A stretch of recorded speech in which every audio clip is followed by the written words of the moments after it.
Southern wine that needs just a little bit of salt.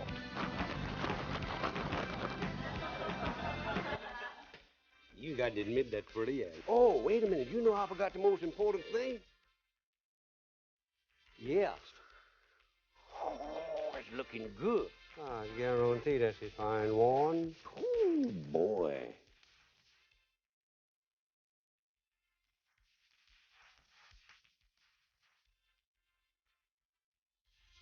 Hello there, I'm Justin Wilson. When the Acadians were kicked out of Nova Scotia by the British more than 200 years ago, the ones with good sense made their way to Louisiana and found themselves a bunch of game, seafood, and edible plants. They used the hunting and trapping skills they had developed as settlers in Nova Scotia. They learned about corn from the Indians and Germans and immigrants of other nationalities. Also shared their knowledge of good food sources with them. Cajuns are good hunters who still hunt for meat, but not for the sake of hanging trophies on the wall. Venison sauce piquant is one of the most wonderful dishes you'll ever put in your mouth, I guarantee. I hope you enjoy looking back with me at this show I made for Mississippi Educational Television 25 years ago. I shared my secrets for making a good roux and perfect rice, as well as how to make venison sauce piquant.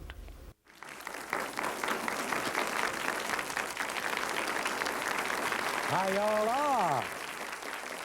I'm glad for you to see me, I guarantee. Whoo, boy. Now, today I'm going to tell you how to make venison sauce piquant. And it's good, ooh-wee.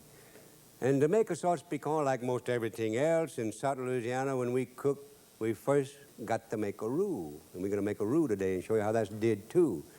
And we also, too, we got to have something to put this sauce piquant on when we get finished cooking that.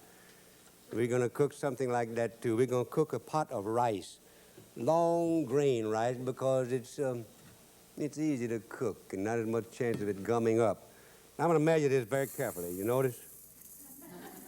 Put it in there like that. I'll put 3 more grain. Got that ready right there. And then I'm going to take this over here and put water in it to cover this first joint in my finger right there. Now, everybody's got the same length first joint on that index finger right there. Everybody got that same, unless there's something wrong with them. We put cold water on that, just put her on there and pull her up. That's the way I measured my finger, not quite enough. Got to get it just right. Exactly right. I'm going to show you now, that finger right there, you see it's wet. Then I got to put a little salt on that. I've got to do that. Just 1 teaspoonful of salt. Hold steady. I hear you laugh, but I guarantee that's a teaspoon right there. We put that on there like that. There it is. Teaspoon. We put this on a fire, and we turn it up high, or medium high, and we let most of the water boil out of it, and then we put something under it and put it on the lowest fire we possibly can so that we can haul off there and get all the water out without burning it and without letting it stick to the pot.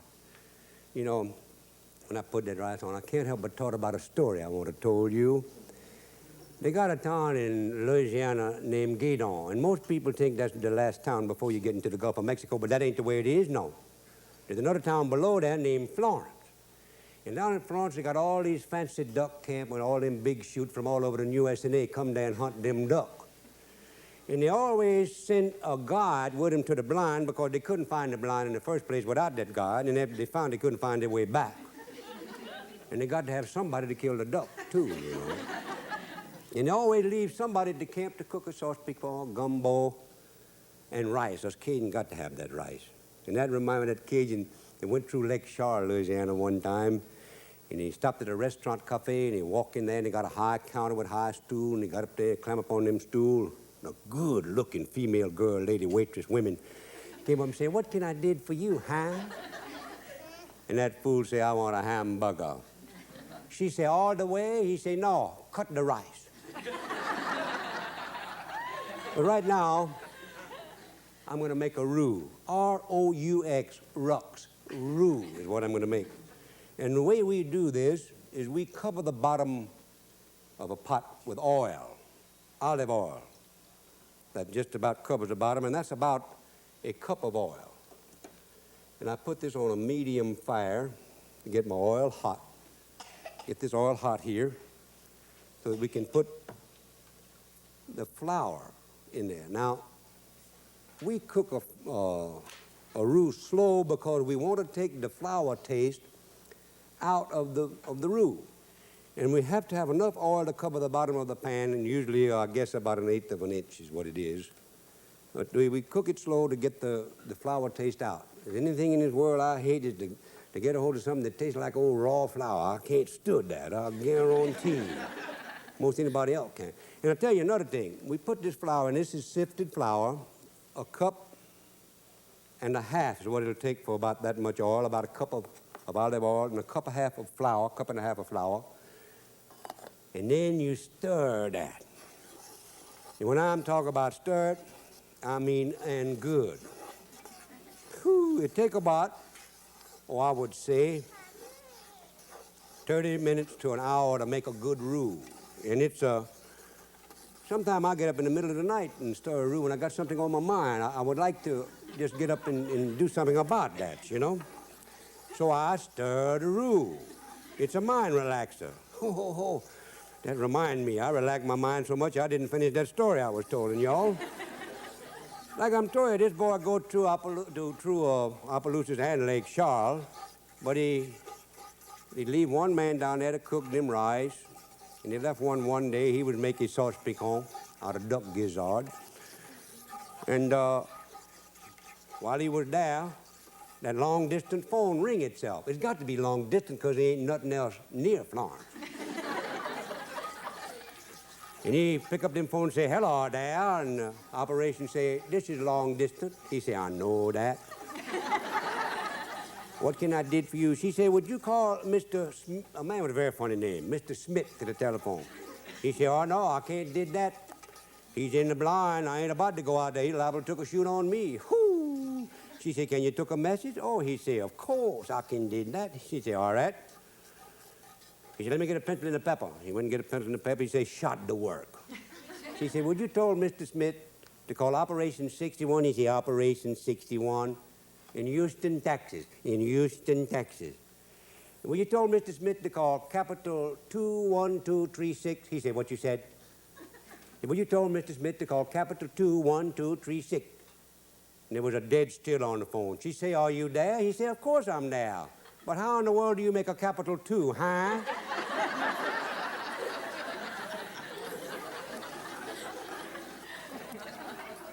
Now, you know, it takes a long time to make a roux, and I'm going to show you the finished product. Move this out of the way here. Here is a finished roux that I have right here. Ooh-wee, that's pretty. It's a beautiful roux, I guarantee. See it shine? This shine just as pretty. Now, while that roux is just brown a little bit more, I'm going to show you something that a lot of people do not know.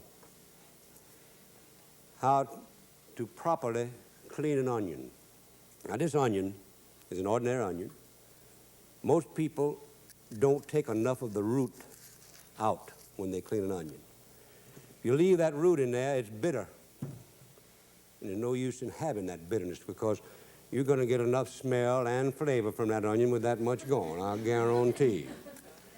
We just go on and peel that onion and you cut the top. Be sure that there's no brown or anything down in the rings of the onion. And while I'm at it, I might just as well show you the same thing about a shallot or a green onion. You take that and you cut, you don't cut right there or right there. You cut enough of that off to where you do not leave any of the that old root on there because it's bitter, just like anything onion, it's bitter too. I'll tell you something else. When this onion is going to seed, there's usually a stalk in that or a leaf that's very, very hard, and that's the flower, and it's bitter too, and you don't want to leave that in there also too, I'll guarantee. But I got to put these 8 medium chopped onions. Ain't that fine? You talk about a science opener, that's one, I'll guarantee. Whew. I'm going to put that on the roux and stir it in. We're going to cook that on there for a little while until it's clear. Actually, about, I guess about 30 minutes. But there's something else we got to put on that. Before I do, I want to give you another little hint about something. That's a common, ordinary, beautiful old bell pepper. Sweet pepper, some people call them. Inside that bell pepper, there are some white membranes in it. Those membranes are bitter too, and you don't want to have that in your bell pepper. We clean those out. We clean them out good too, so we don't have anything but sweet pepper on that. Those seeds have a different flavor than the rest of the pepper. The same thing's true of a hot pepper. You know that? I guarantee you get those seeds and you done got something hot, yeah. I'll tell you for sure. Now I'm going to put the bell pepper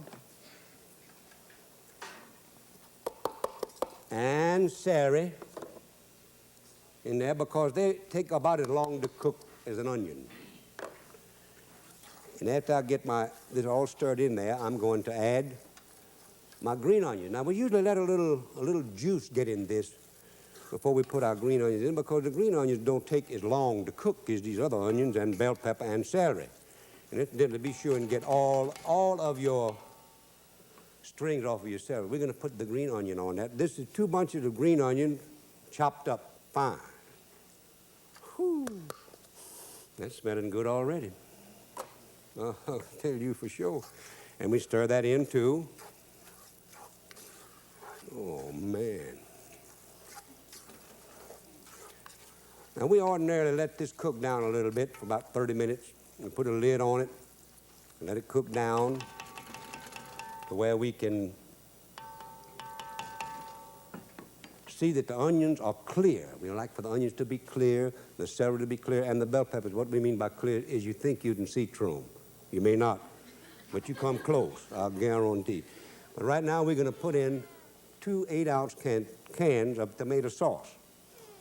1, 2. And we're going to stir that in. You know, sometimes we just take this out in about 30 minutes from now and make a sandwich out of it. So good we can't stood it, I guarantee. Man. That looks good. Now, we're going to let that simmer on a low heat. Ordinarily, we let it simmer on a low heat for about an hour until it gets all clear and all that, but we don't have time to do that naturally. So I'm going to haul off here and salt and pepper some cubed venison, about 4 pounds of venison, what it takes for this sauce piquant. Isn't that venison pretty? It is beautiful venison. All of the membrane has been taken off of this, and I mean all of it on this, too. I'm so proud of that. I really am. That membrane makes a difference. I'm going to salt and pepper that, but before I salt and pepper it, I'm going to show you what I mean. You see that white there? That is membrane, that white, all that. So what we do, we take it off. See that beautiful red meat under there? That's all that's good. That membrane is not good. And you have to take all the fat off of venison, too. You see that beautiful red meat? That's what is good, nothing else. Got salt and pepper this venison. Here it is. That's salt. Let's always be sure. Just plain salt. Red pepper. Not this. This is black pepper. I use both. There's the red pepper. My goodness alive. Both they have a different flavor, you know. They have a different flavor, these peppers do, and they add to the taste of venison. This is about hot as 9 yards of you-know-what. I'll guarantee. Whoo, boy. Now, I'm going to put this bacon drippings on. That's what this is. And we're going to fry our venison in that. And I want to tell you something. If you got any cut places on your hand, and you put that in that hot pepper and salt, man, I guarantee. You see how we do that? We get that put on there, and that's got salt and pepper. This is not enough salt for the whole sauce piquant, I don't think. And we're going to brown this off. When we say brown off, you got to put that fire up a little higher. Oh, I hear it just going to town. Smells good already. I never will forget I was making a sauce piquant several years ago, and my little grandson was standing there by me, and I noticed that my meat that I was taking off to put into my sauce piquant, I wasn't getting too much up. And I looked there, and he was eating it just as fast as I could cook it and put it down there. And it was so good, it didn't make any difference to him whether it was fully cooked or not. And you don't cook it all the way plumb, you know. You just cook it enough to brown, what we call brown it off. Now, this roux here we have here is up to the stage to where we put our lemon juice. No, we don't put that in there. Hold steady there now, Justin. We got to put this over here.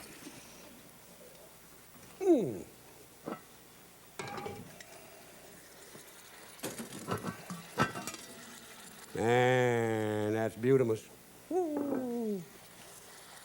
Now, this is ready for me to put a few little things in there. I guarantee. This has been simmering for an hour, in case anybody should ever happen to ask you. In this, we put a little lean parent or Worcestershire sauce, the kind I use to do that. Tablespoonful, 2 tablespoonfuls, if I'm not mistaken. There we go. I wouldn't measure this in my hand, but it gets awful dirty. 1, 2, there you go. Put that there and put this lid back on in case somebody hadn't turned it over. And we stir that in. In the meantime, this is browning real good. Stir that in.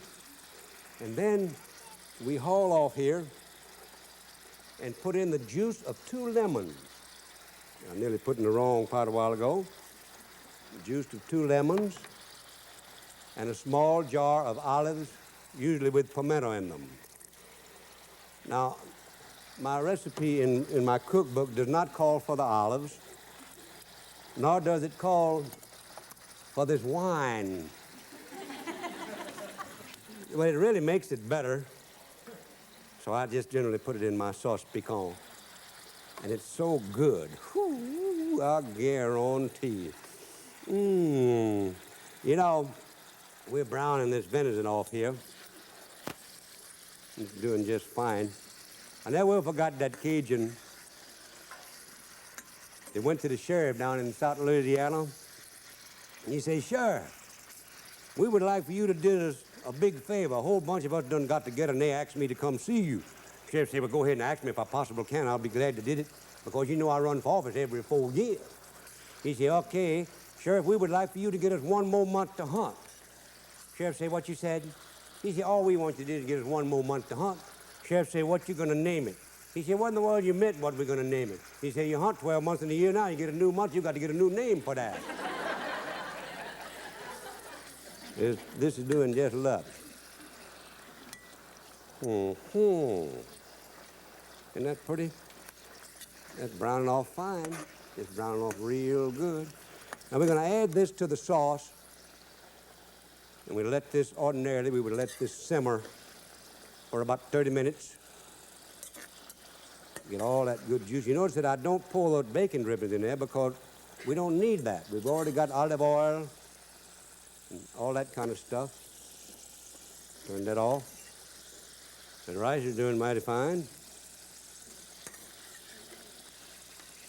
Mm-hmm.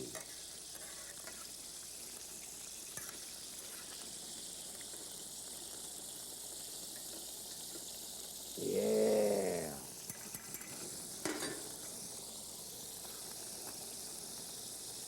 Now this is supposed to simmer about 30 minutes. Just with them juice like that. But we don't have time to did that. So we're going to haul off right now and put 6 cups of water on that. Just like that. Here's 4. Don't you spill the water, Justin. Hold steady.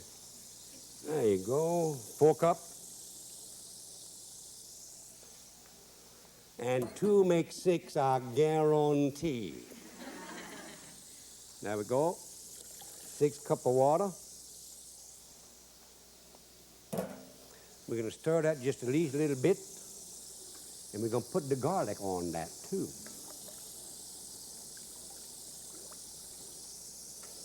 Hoo-wee. Man. There we go.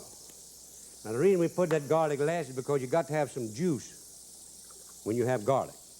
If you don't, the garlic is going to be hard and it's no good. Now, you know what? I'm going to put this lid on this rice and find me something to pick up that pot with and put this little thing on here to keep that rice from sticking and turn it down to warm, the lowest fire I can get, and leave it for about 45 minutes to an hour. Then it's going to go all by itself. Now we'll have to show you the finished sauce piquant. Oh, a wonderful dish. Let me get a couple of pot holders here because I know that's hot.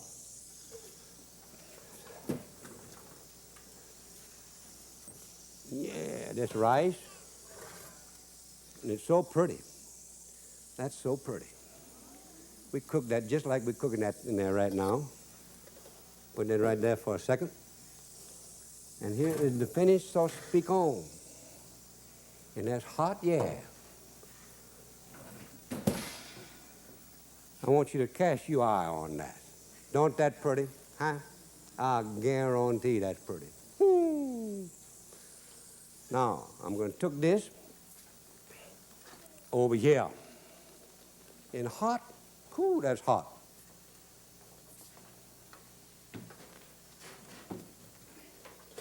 We'll put that there, comme ça. Take that over there like that. Put it right here. Oh, man, that's pretty, yeah. You know, with this sauce piquant, you always got to have something to go with that. Like wine with garlic bread and things like that. I pour a little wine there, and I'm going to serve myself a little sauce piquant with rice. Now, we sometimes serve this with spaghetti, you know. It's awfully good with spaghetti, I guarantee. But spaghetti is a lot harder to eat in front of a lot of people. That's for sure. Man, you talk about getting messed up. Oh, I did that. Man, that looked good. And I'll tell you something, my friend, that are good, too. You hear? I guarantee that are good. Have mercy. You can tell I'm on a diet. Us Cajuns will eat anything. Oh, man, that looks fine. That is really good. You know, when I say us Cajuns will eat anything, I always think about that old mama crawfish. They took a little baby crawfish out to see the world for the first time. And they walk about 30 feet, and the old mama crawfish was showing them this and showing them that, and the little baby crawfish chunk up both the claws, zoom, high gear reverse. The old mama crawfish said, "What's the matter, children? What's the matter?" They said, "What that big animal is up there, Mama? What that is?" Ha, ha, ha, ha. She said, "Don't be scared for that. That's a mule, and a mule don't eat crawfish. Come on, let's go. I got to show you the world and before dark." Well, they walk about 33 more feet, and the two little baby crawfish chunk up both their claws. High gear reverse some more. No, Mama Crawfish say, what in the world the matter now, cheering? They say, what that is, Mama, what that big animal is there? Oh, she said, that's a cow. And a cow don't eat crawfish. Come on, let's go. I got to show you the world and before dark. And they walk about 30 more feet, and old Mama Crawfish chunk up both her claws and put it in double high gear of her. And the little baby crawfish said, what in the world the matter? Mama, what in the world the matter? She said, run like the devil. That's occasion and he'll eat any doggone thing, I guarantee. You talk about good. This is bound to be the very best. Now, you know, we make sauce piquant out of all kind of things. Chicken, shrimp, turtle meat, alligator tail. That's fine, but it's illegal right now to have some of that around the house. And speaking of alligator tail, I never will forgot that friend when me. A whole bunch of us Cajuns were standing around talking one day, you know, and this Cajun came and he said, my old lady said, when you gonna get me some alligator shoe, huh? How come you don't get me some alligator shoe? I got to have some alligator shoe. Get me some alligator shoe. Man, I hear it not 100 times, but 1,000 times. I guarantee you, I hear it in my sleep. When you gonna get me some alligator shoe? I got to get some alligator shoe. Please get me some alligator shoe. How come you don't get me some alligator shoe? And the other day I was rolling down the road in my country Cadillac. That's a picking up truck, you know. And a 6-foot alligator walked across them road in front with me. Man, I brought them picking up truck to a dead still. Reached down, pulled it in with gently broke, so it won't roll. Now, the alligator go in them swamp and them me right behind him, I'll guarantee. 5 miles he took me through them swamp. Now get through there. And after a while we come to a place clear enough for me to get with them alligator, and we get with each other. Flip, flap, bloop, blap, bloop. He most beat me to death with his tail. But after a while I wear him out more than me, you know. And I turn the alligator over on his back. And you know he ain't got on one doggone shoe. Yeah, oh my.